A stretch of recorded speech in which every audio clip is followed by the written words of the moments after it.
Hello बच्चों, let's see this question. This question says in figure a stone is projected at a cliff of height h with an initial speed of 42 meter per second. Angle दे रखा आपको directed at angle 60 degree above the horizontal. The stone strike the point A in 5.50 second after launching. Find the height h of the cliff, the speed of the stone just before impact at A. The maximum height h reached above the ground. तो देखिए यहाँ पर जो motion है कौन सा projectile motion है वो 2D. तो की कॉन्सेप्ट अपन क्या लिख सकते हैं? की कॉन्सेप्ट होगा जो आपका की कॉन्सेप्ट ये हो जाएगा मोशन इन 2D या सिंपल बोलते प्रोजेक्टाइल मोशन. प्रोजेक्टाइल मोशन तो यहाँ पर देखिए आपके प्रोजेक्टाइल मोशन का मतलब कि पार्टिकल पर जो एक्सीलरेशन होगा केवल वो ग्रेविटी के कारण होगा, यानी कि पार्टिकल अंडर ग्रेविटी मूव करेगा और वर्टिकल डायरेक्शन में होगा डाउनवर्ड में A = G. तो जो क्वेश्चन के अकॉर्डिंग आपके पास वेलोसिटी दे रखी कितनी दे रखी है आपको 42 मीटर पर सेकेंड और एंगल ऑफ प्रोजेक्शन दे रखा 60 डिग्री. तो वर्टिकल कंपोनेंट होगा हॉरिजॉन्टल होगा मान लो UX, तो ये हो जाएगा 40 cos 60 डिग्री और वर्टिकल कंपोनेंट क्या हो जाएगा UY, ये हो जाएगा U sin 60 यानी कि 42 sin 60.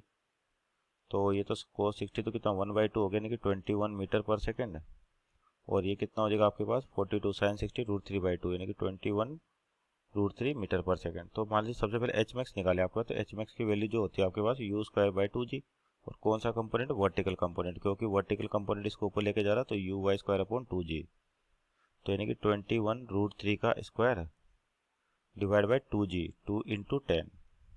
तो यहाँ से Hmax जो आ जाएगा आपके पास कितना हो जाएगा, कैलकुलेट करने पर आ जाएगा आपके पास 67.5 मीटर. तो ये हो गया आपके पास मैक्सिमम हाइट. और उसके बाद देखते हैं कि ये H निकाला, स्मॉल h कितना होगा. तो आपको यह टाइम दे रखा है कितने टाइम बाद ये गिरता है वहाँ पे 5.50 सेकेंड पर. तो अपने को ये हाइट बतानी है कितनी होगी. तो देखिए वर्टिकल डायरेक्शन में इक्वेशन ऑफ मोशन लिखे क्योंकि एक्सीलरेशन कांस्टेंट है आपका.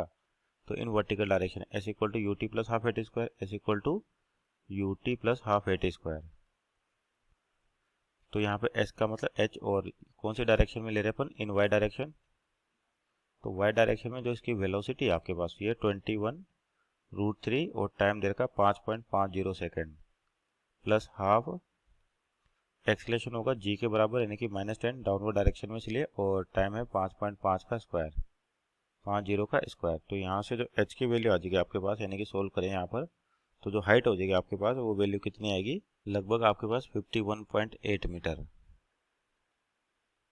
तो ये हो गया दूसरा आंसर. और आपके पास ये भी पूछा है कि वेलोसिटी के कंपोनेंट कि आपको बताना कि speed of the stone just before impact at A. तो A पर मान लीजिए वेलोसिटी आपके पास V होगी तो इसका x कंपोनेंट होगा VX और इसका एक y कंपोनेंट होगा VY.